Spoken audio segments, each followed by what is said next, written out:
Thank you, Hindi team. Thank you, Dr. Neha.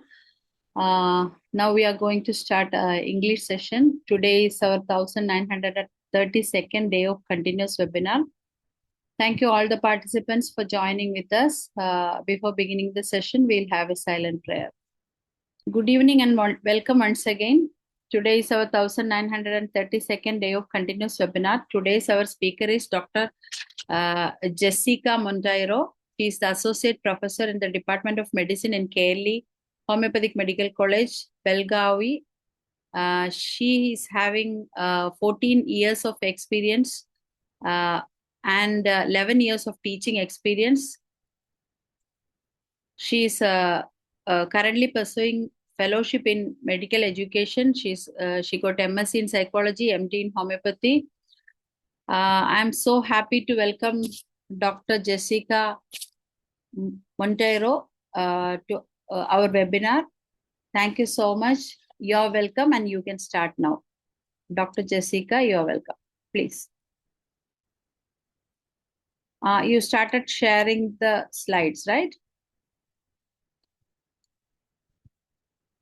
Dr. Jessica? Yeah. Okay. Yeah, started. But even though, while sharing the slide itself... Yeah, I think now it's fine. Is the slide... Both yeah. are visible. Yeah, both are visible. Okay, sorry for the interruption. Slide is And a little bit slow, and you can see both your faces in two. is this proper now? Can I start? Yes.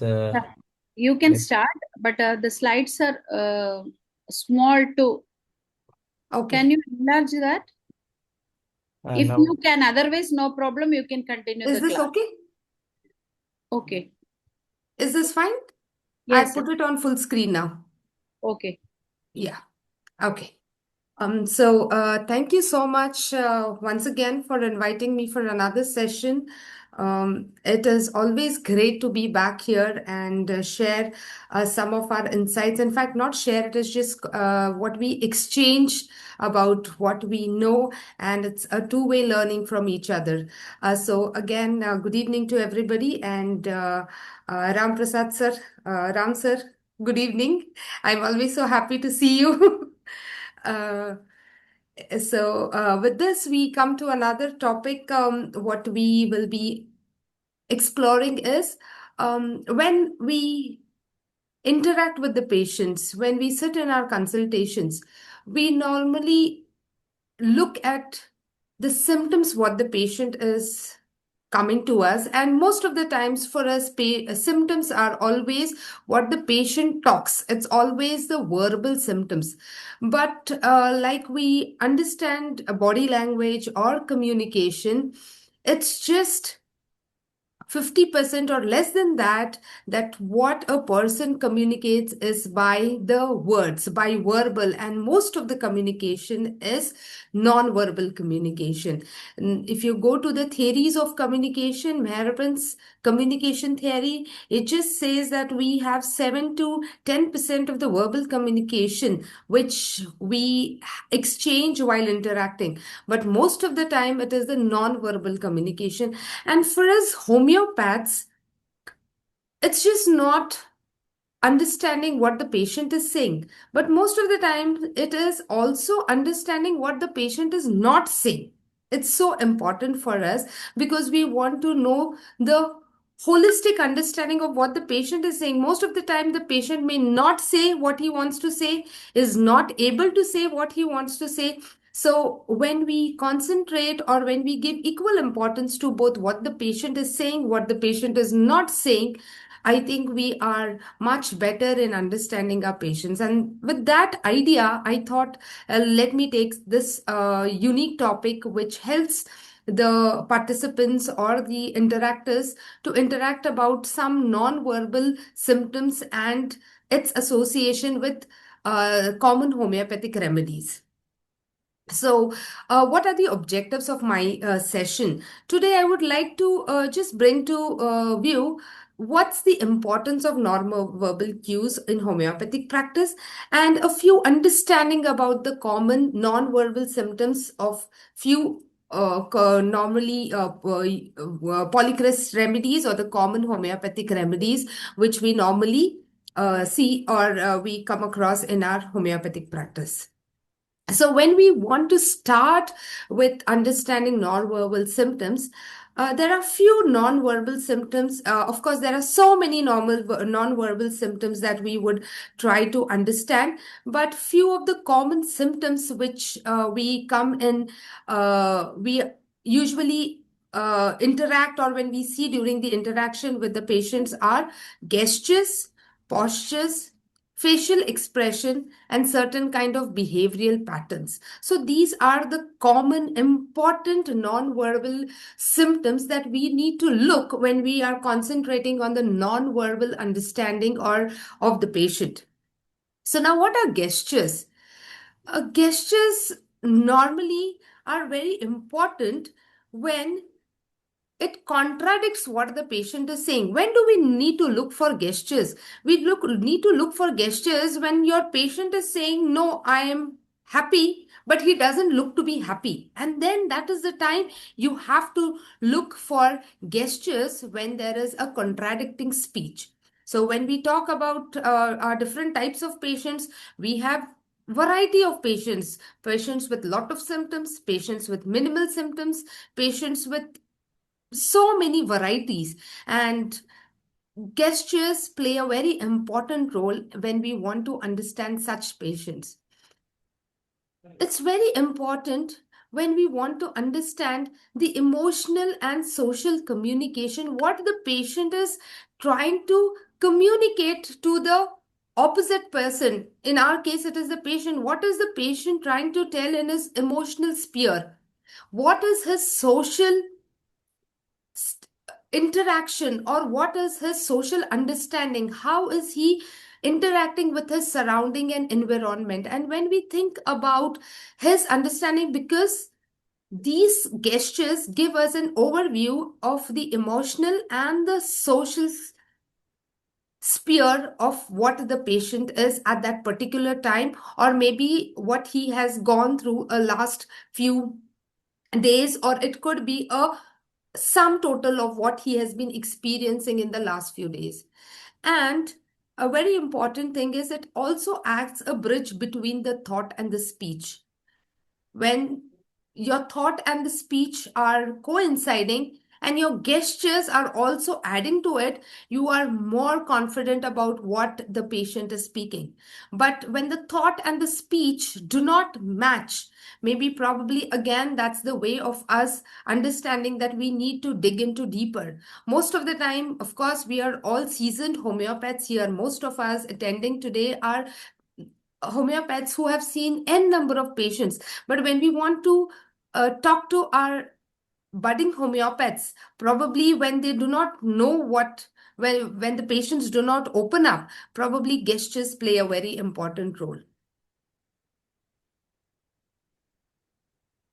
Next is the posture. There are so many postures, but there is something. It's not just the patient, and all of us know when we are talking about case taking, we tell, or we are taught that we need to observe how the patient walks, how the patient talks, and one of the important non-verbal symptom is upright posture. And in the postures, different postures talk about different association. Maybe an upright posture, which is associated, according to psychology, it is associated with higher self-esteem, better mood, increased positive emotions, maybe reduced fear or stress. It's very easy for us. Maybe a sulfur patient or an arsenic patient walking in, probably they would come out with a higher self-esteem. Maybe a pulsatilla patient who is at that moment with a comparatively lower self-esteem may be coming out with a slouted posture, maybe linked to be, or maybe sometimes you want to understand what is the mood of the patient, what is his mental state.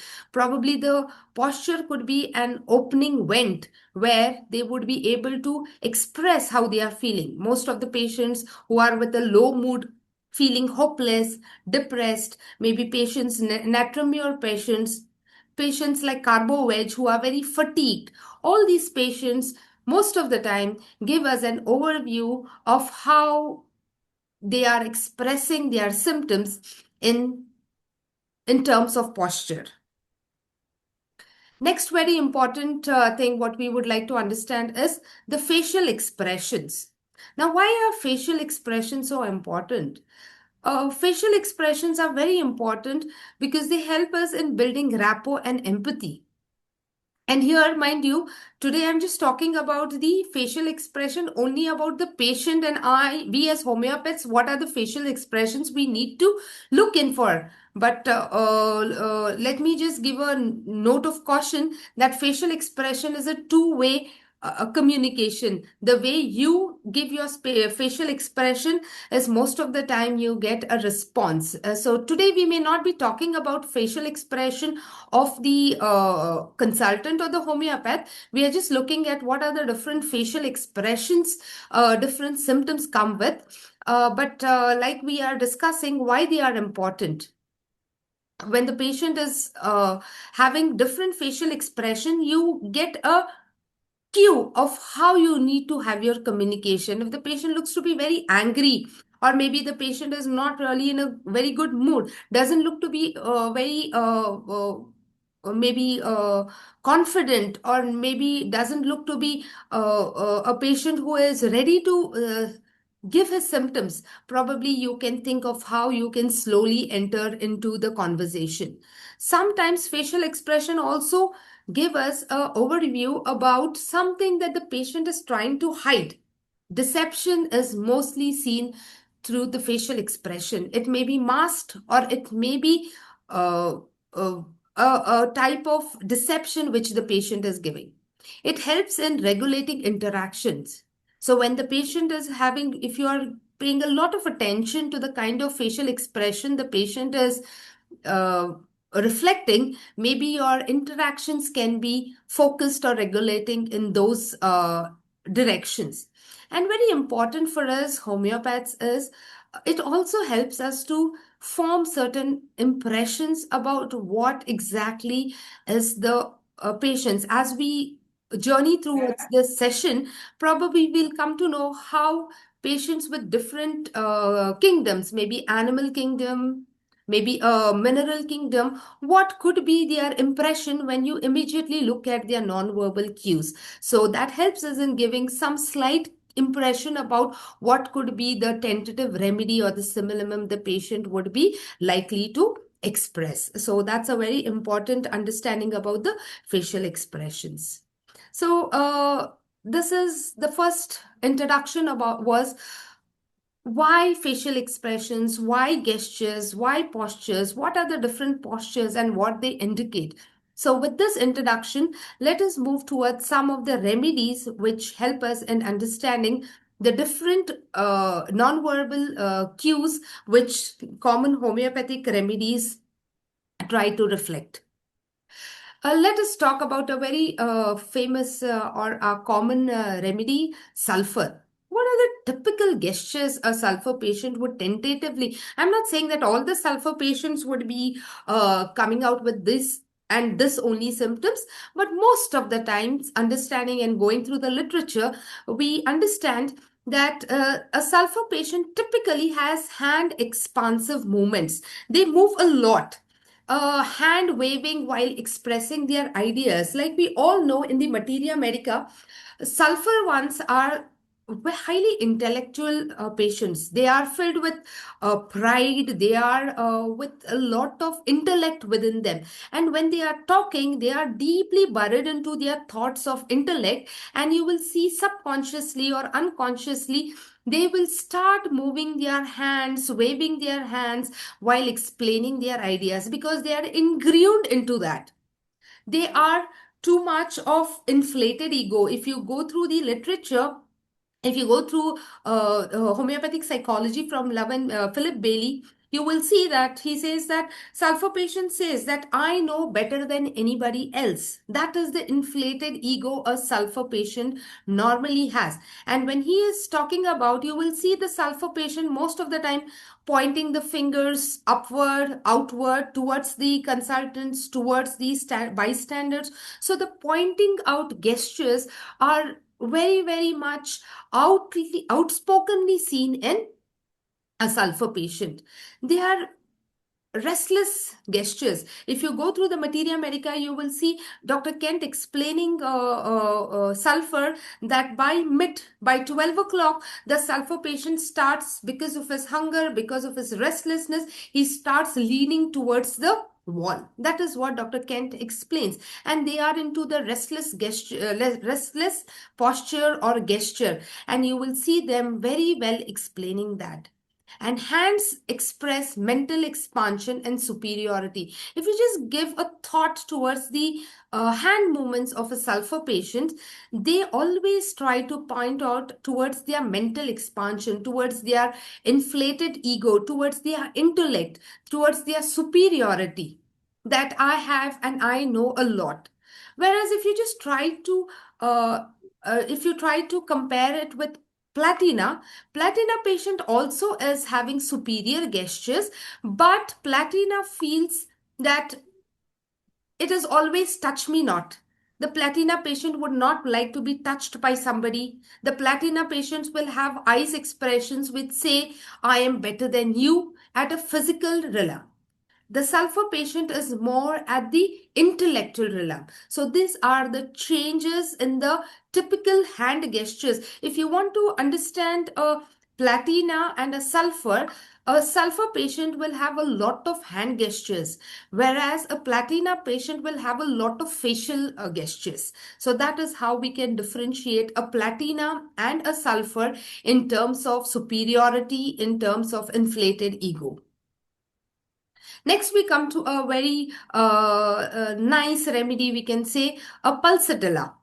Pulsatilla is a typical patient who always has the hands close to the chest. Always when you see a pulsatilla patient will be touching the hair, face, dupatta. That's not because the pulsatilla patient is restless. But the pulsatilla patient is basically very mild, is yielding, is trying to yield, is very dependent. And by these gestures, you will see that the pulsatilla patient is trying to show their interdependence or dependence. They have very soft pleading gestures. Even if you ask them to sit, they will be very, very mellowed down. If you compare that with a sulfur patient may just move on the chair and sit. But a pulsatilla patient is more so a mellow down kind of a gesture, a typical gesture of a pulsatilla patients. You will see them shrugging their shoulders. So overall, the gestures or the non-verbal communication with pulsatilla patients are almost seeking types or a support seeking type of gestures.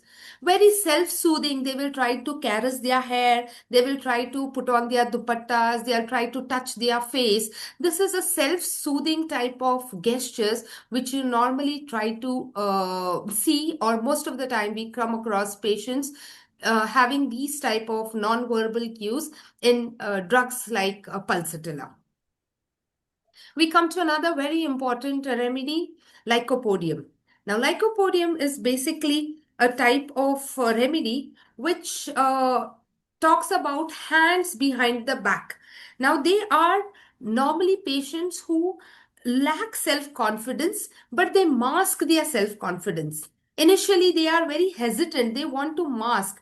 They have very controlled and minimal movements. They are very, very alert, or they are because it is not only alertness, there is an added fear factor which is there with the lycopodium. So you will see them walking very slowly, looking here and there, maybe opening the door and then again closing back the door and going back. So these are controlled minimal movements that you see in a patient with a lycopodium. They have finger pointing when they are correcting others. So they want to hide their weakness, and that is why sometimes they try to pick up the faults with others. So they are people who try to express their weakness by inflating their weakness and showing that they are very strong from outside. Chest pushed slightly outward. This is one of the type of typicality of a lycopodium. So the gestures normally with lycopodium reflect control and guarded confidence. So they are intellectually dominance is as defense. They are very defensive in whatever they try to do. They have a fear of exposure, that my weakness may be exposed, and they are very careful about it. And that is why they try to defend it by showing the opposite of what they are. They try to go and speak a lot. They try to show their confidence by trying to speak. If you see lycopodiums, initially they are a little having the stage fear, but once they start speaking, they are okay with it, because then their weakness is minimized. So this is how we talk about the typical gestures of lycopodium. Next, we come to a typical gestures of natrum mur. Natrum mur patients are usually patients who come with arms folded, hands tightly clasped, very minimal expressions. You will not see them smiling very frequently. You will not see them responding to your verbal communication very actively. They will have very minimal expressions. They will try to avoid eye contacts. Natrum mur patients, basically they are patients who build a wall around themselves. So they do not want to come out from that wall. They try to protect themselves, and that is why they are very minimalized with their response. Their heads are slightly down, so they are not very comfortable by having a direct contact. You will see natrum mur patients, they will never have a direct eye contact. Even if they have an eye contact, it's comparatively minimal. Whereas if you try to have a sulfur patient, you will see a sulfur patient very open with their eye contact. Whereas a lycopodium patients will have eye contact, but in between he will try to avoid the eye contact, will skip intermittently. The lycopodium patients will have their eye contact. So this is how we can differentiate patients through their typical gestures. And talking about natrum mur, the gestures of natrum mur indicate emotional closure and self-protection. Probably they are trying to have these arms folded, saying that I am not ready to open up my world to you. That is what the natrum mur normally, because they are people who are having their emotions, their symptoms suppressed. At the mental level, they are the patients who are suppressing their emotions, and that is why you will see them physically going into an introvert position of arms folded, hands tightly clasped, minimal expressions, avoiding eye contact. And that is how typically a natrum mur will uh, communicate with their non-verbal communications. Now we come to another very common and an common remedy, that is sepia. Sepia again comes with a typical symptoms or gestures, like they are always having their hands on the hips. You see most of the female patients, also you will see some male patients, they normally are having their hands below the hips or above the hips. And if you look at their expressions, they are always having the pushing aware emotions or motion. Whereas you see pulsatilla or like not even lycopodium, but pulsatilla is more sort of dependent. They will try to catch somebody's hand and walk inside. But a sepia patient will try to avoid. They will push away. Their pushing away motion is very typical in a sepia. They have a sudden jerky movements. They are not as flowy as a pulsatilla patient. They are not as rigid as a natrum mur or a sulfur patient. They have certain jerky movements. Their postures are very indifferent. They will sit in front of you, but they will never have their face pointing towards you or facing towards you. They will be slightly tilted. And that's like, they are not very welcoming. They have their indifferent postures. And when somebody is talking to them as well, they do not have a welcoming posture or welcoming gestures, which tries to show them that they are having that indifferent. Typically, we see that in signals or in patients, when you have people coming to you for some money or something, that is the way you push them. That is how a CPR patient is. They do not want to interact. They just push away and they walk. That is how a CPR patient is. And what is the gesture which normally a CPR patient shows? That's mostly rejection. If you go to the history of CPR, there are actually a lot of patients who have gone through a lot of indifference. Their love has been converted into indifference. A loving mother, a loving wife slowly turns into a indifferent mother, indifferent wife, indifferent family member. And that is why the rejection which they have got from others, they try to flow it towards a kind of, I do not want you, I want to go away from you. And their hand postures normally show withdrawal. We do not want to come back to you because the rejection is too much. Whereas a natremure is suppression. Whereas CPR is more of rejection, more of withdrawal because of rejection. Whereas natremure will try to avoid because there is a lot of suppression, doesn't want to show or give away their emotion because of the wall which is built. CPR patient feels lost because they do not feel loved. They do not get enough of response of what they have given, and that is why they have this kind of indifferent posture. You will see the mother picking up the child very rashly. Even if the mother is feeding the baby, there is no warmth. Even if the mother is feeding the baby, or if the mother, a CPR lady, is holding the hand of the child, you will see that there is a disconnect. There is a loss of warmth which the typical CPR patient has. And that is how rejection and emotional withdrawal is shown in a CPR patient. So this were some of the typical gestures which we saw in the common remedies, or the polychrist remedies, which we normally come across in our materia medica. Let us now go into an overview of some of the remedies, maybe kingdom wise, because some of the kingdom remedies have a typical patterned behavior. So let us just throw a little light on what are the typical patterned behaviors you see in different kingdoms. So let us start with animal kingdom. So basically the instincts of what animal kingdom, the facial expressions, or for that matter, the non-verbal communications are mostly dynamic. They are very reactive.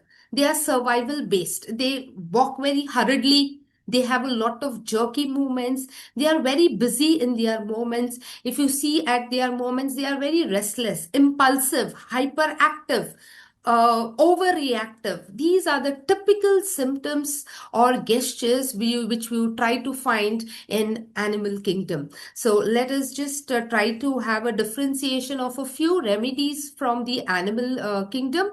Let us start with lacasis. If you see a lacasis patient, when you talk to them, they have an intense gaze. When they are talking to you, the gaze is very intense. They are watchful. They are looking from here to there. If you look at their eyeballs are very constantly moving. Like as is patients, they just want to have their watch everywhere. They are restless, and they are very watchful.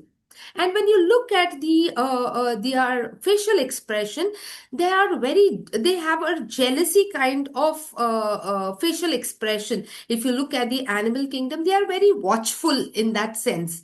And they have overreactive gestures. If you want to even ask the patients to come inside, you will see they just bang the door. They will just walk in. When they are going, maybe they'll just pick up the chair. And that is the kind of overreactive patients. And it's not only their moments, even in their communication, even in their symptoms, when they talk to you, they are very fast, overreactive words would be there. They will talk very fast. That is why if you see a lachesis patient, there is a lot of talkativeness. If you see a lachesis patients, continuously they will be talking, because this is their exact oversensitiveness, intense reactiveness, which is seen even in their verbal and their non-verbal gestures. And that is why lachesis patients, like most of us know in our materia medica, are overreactive and talkative. Let us come to another very important remedy of the animal kingdom is tarantula.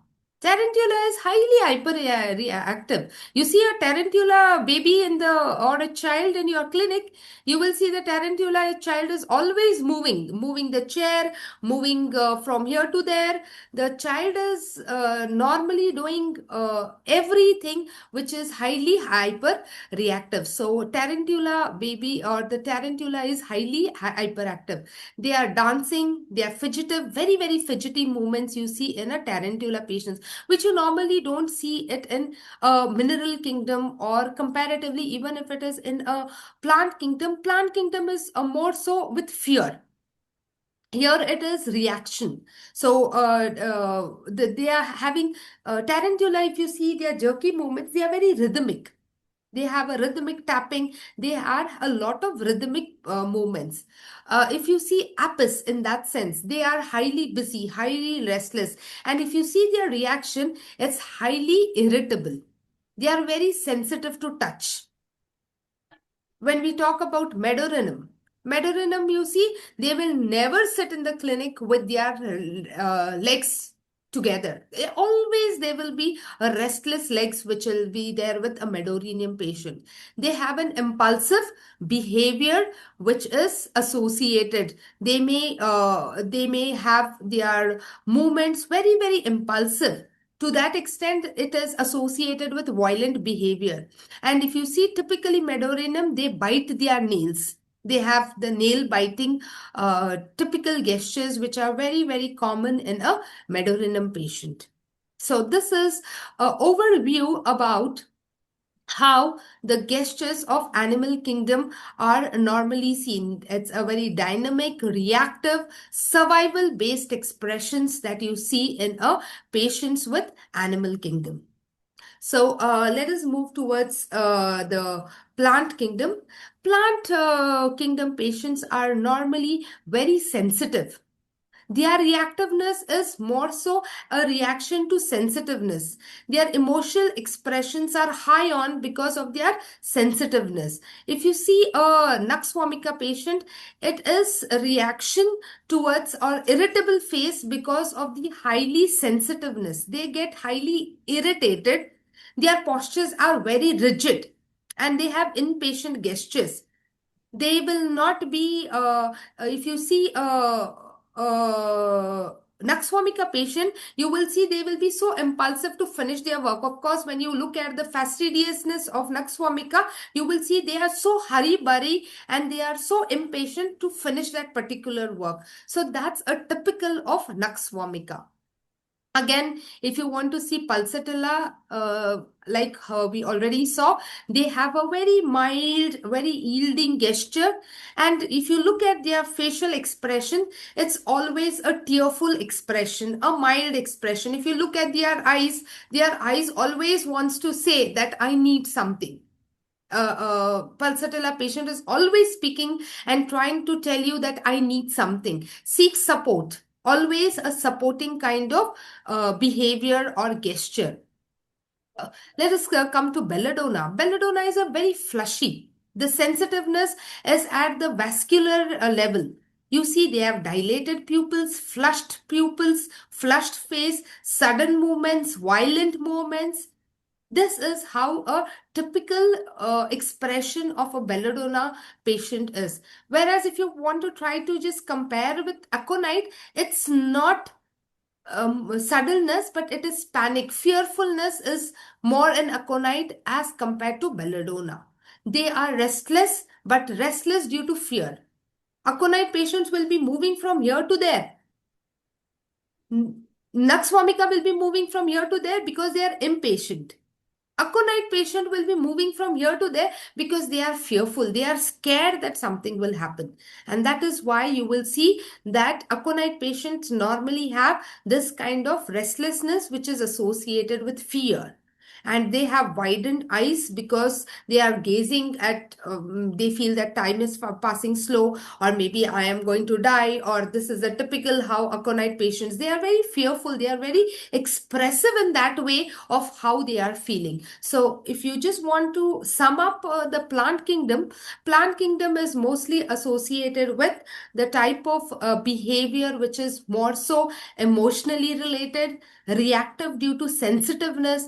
This is what we try to understand or try to get the common symptoms associated with the plant kingdom. And lastly, we will come to the mineral kingdom, the overview of mineral kingdom. If you typically look at a mineral kingdom, they are very, very stable people. A typical, they do not move, they are not restless. And even if they are restless, that movements are comparatively not very overreactive.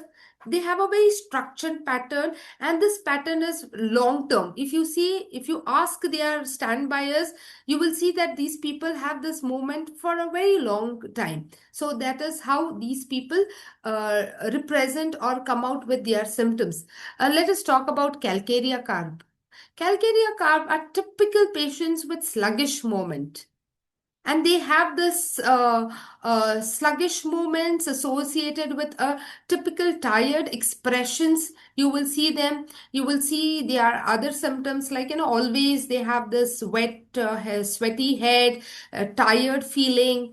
They are not very fast, they are a little comparatively slow. So this is how a calcarea patient is typical. It is like, within their own world, they are into their own shell, they are just bothered about their shell. They do not want to know what is outside the shell. So that's a typical calcarea carp, happy in their surrounding, happy in their zone, happy in their moments. Then comes the natrum mure. Again, you see a lot of reserved posture. If you see a natrum mure, he will just sit in one typical posture for more than 15 to 20 minutes in the clinic. They are very, very choosy. They will not move very randomly, like maybe aconite or a belladonna would do, or for that matter, even a pulsatilla. But they are very reserved. They avoid their eye contact, and if you look at their facial tone, it's very controlled. Even their way of speaking, they will speak with their facial muscles very toned. They will not speak like a lacasis patient, very, very fast. They have a very mellowed or a controlled facial expressions, and even their response is very, very controlled. That is how a natrum mure patient normally comes out with non-verbal cures. You see a silicea is again very timid. You see all timid expressions, very, very gentle, very, very touchy, very, very slow. This is how a silicea patient will typically look like. They will also be very low. They are, if they are talking also, they will not talk like a patient, maybe like a sulfur patient. Their eyes will be at a lower, towards the ground level. That is how a silicea patient looks like. Arsenic alb in that way is very, very typical. They are very, very precise in their moments. If they are writing also, they will write with the same speed. If they are talking, they will talking with the same speed. You will see there is a lot of perfection in their walking, in their talking, in their moments. That is how a typical arsenic patient will be. They are also having restlessness, but restlessness in arsenic is more associated with anxiety. Whereas with aconite, it is more of fear. Fearful expressions are anxiety will go on getting added towards a fearful expression, which is later on seen in arsenic. Whereas in aconite, the restlessness starts with fear. So that is how we see a mineral kingdom. They are very stable, They are very structured. They have the typical long patterns which are present in their non-verbal gestures. So this is how we need to understand, because most of the patients may not be wanting to allow their innermost emotions to be easily reflected outside. And that is why non-verbal cues give you that dent or that opening towards how you want to try to understand what the patient is saying and what the patient is trying to say, or what is the patient trying to hide. So this is how typically we try to have a comparison between a mineral kingdom, a plant kingdom, and an animal kingdom. So this is how there are different types of expressions which are typically associated with these type of patients. So if you just want to have a comparative understanding about the all three kingdoms, mostly the animal kingdom is all their gestures, body expressions, they are all very, very expressive. If you just look at the reptiles here, you will see, look at their gaze. I just put some pictures here, but if you see their gaze, they are very strong, very expressive gazes. And you will see even the patients from the animal kingdom, their facial expressions are very, very expressive. That is how an animal kingdom, it would be an expression of deceit, expression of jealousy, expression of anger. Expression is very, very typically seen in a animal kingdom. Or for that matter, their restlessness. You see this in Apis, you see this in Tarantula, their expression of restlessness. You see, that is how Tarantula likes dancing. That is how they are very, very expressive. Even their hobbies are more so expressive. So this is how you will try to have a correlation with the expressiveness being one of the typical features. I'm not saying that maybe a mineral or a plant kingdom will not have expressiveness, but you will see typical over flushy expressions in any sphere in the animal kingdom. Whereas you see a mineral kingdom is so structured. You see the natrium, you see arsenic alb, you see sulfur. They are very, very structured in their talk, in their walk. Everything is very structured. And even in their thought, you talk about sulfur, they are so structured in the way they think that they are the king of everything. If they walk also, they will have a structured pattern of I am the king. They will structure themselves to show that they are the king. Even though they are wearing rags, that is what Dr. Ken tells us, but their walk will be like a king. That is how structured a sulfur patient is. Arsenic patient, they are very, very fastidious. You will see typically Dr. Ken telling us they will go back to the opposite side of the wall and they will tilt the picture which is hanging at a crooked position, because they need structure. They will be looking for structures everywhere.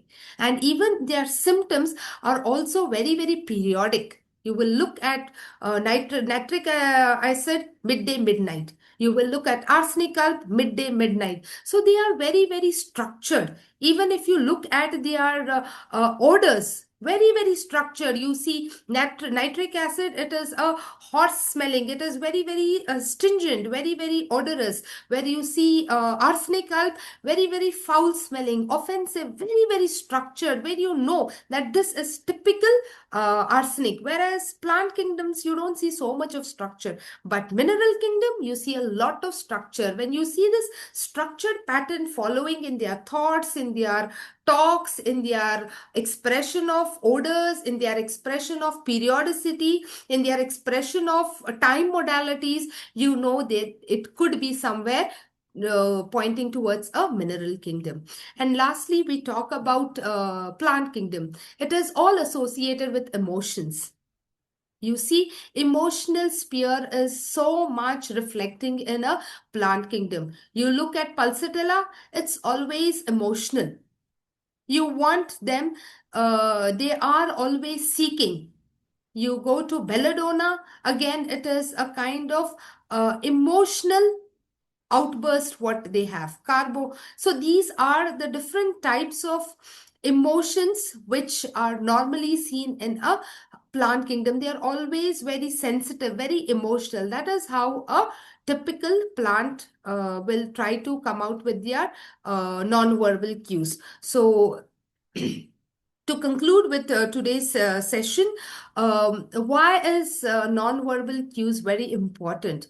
Non-verbal cues, they are not the only thing we need to look at the patient when we are interacting, but they definitely help us to refine our remedy selection, because they non-verbal symptoms cannot be very easily they cannot be masked. Maybe the symptoms, what the verbal symptoms can be controlled, but non-verbal cues cannot be controlled. So that helps you to refine the remedy selection. Whenever there are few verbal symptoms to start with, the best thing would be to start with observing the non-verbal communication, and that gives you a focus towards how you need to progress in your interaction with the patients. And importantly, non-verbal communication usually, or most of the time, they confirm the verbal communication, so that, or the verbal symptoms. And when the verbal and the non-verbal do not meet, you know what would be, what is waiting. You get an understanding that we need to dive in deeper to understand what's there inside. So this is so important for us to, when we are talking about case taking, it's not about only what the patient is saying. Most of the time, we need to understand what the patient is not saying. And that could be very well understood when we try to understand few of the common non-verbal cues, which are remedies normally try to reflect through their interaction during the patient-doctor interaction or during our case-taking process. So with this, I think I am able to conclude of what we were supposed to talk during the session. If there are any questions or any discussions, I'm open for it.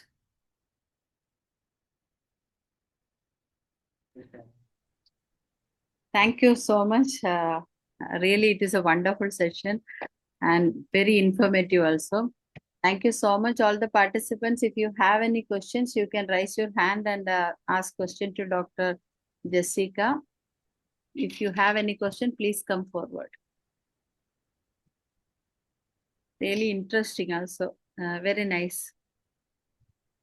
Presentation was so good. Thank you. Thank you so much. Dr. Danesh?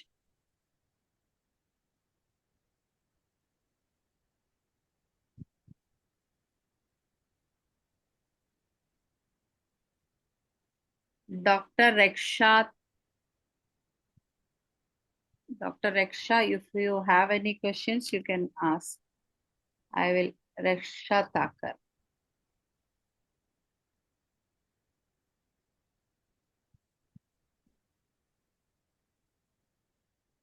Tariq, Dr. Tariq Subair, I'll unmute you. Please. Tariq. At times it so happens that 7% is the weightage which we give to the verbal communication, and rest is the 38% is body language and the 58% is the tone. But the thing is, whenever we take a case, especially when I'm sharing in many of the groups the cases, it is seen that more weightage is given to the verbal communication. So True. this session today was very useful because they catch the words. It is like you have to read in between the lines.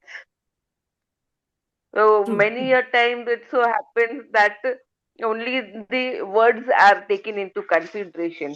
Your session was too good and the PPTs were also very nice and it was very informative. Thank you so much, Doctor. Thank you. Thank you so much. Dr. All the Ram, best wishes to you. Thank you. Thank you so much. Dr. Ram Parvesha, sir. Thank you, Dr. Anjani and congratulations, Thank you. Dr. Jessica Monteiro. Thank you so much, sir. Very nice. Excellent session. Thank you. Good describe the verbal communication. Some medicine and body language and body language and expression. The body never lies. Body never lies. Even when the patient dies. शरीर कभी झूठ नहीं बोलता, है ना? Yes. भले ही रोगी चुप रहे. तो many kinds of medicine, sulfur are standing with hands in pocket. Like natramute, silent grief, emotional. So arsenic, anxiety, and lycopodium, and perspiration in head, belladonna, red, shining in red, burning tendency. So very thanks, Dr. Jessica Monteiro. Thank you. Very sir. thanks. Sir. Thank you. Thank you. Dr. Thank Your you. wonderful presentation, IFPH. Thank you. Thank you so much, sir. Thank Dr. you. Tariq. Yes, ma'am.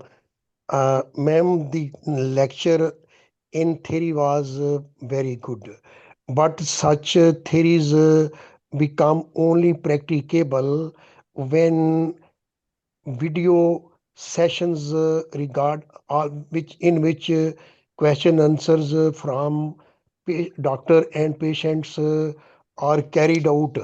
So I request ma'am to arrange this session, practical session, video session, that this is the patient who is trying to hide something, how to read his unverbal language. And for students and for also for practitioners, this will not only be of great interest, but more to add is it should be not only one-sided. The students should also participate in that session, and this must be done within 2 or 3 days, so that the theory part and practical part should be harmonized. Thank you very much. Thank you, sir. Thank you, Dr. Tariq. Yes, Dr. Tariq. yes, Dr. Jessica, it's really a very good session, and you really demonstrated how important is the using this verbal uh, language from the patient. Sometimes we get patients of different categories. Some people may come and simply sit down and they may not talk much, but there are patients who may come and speak loudly.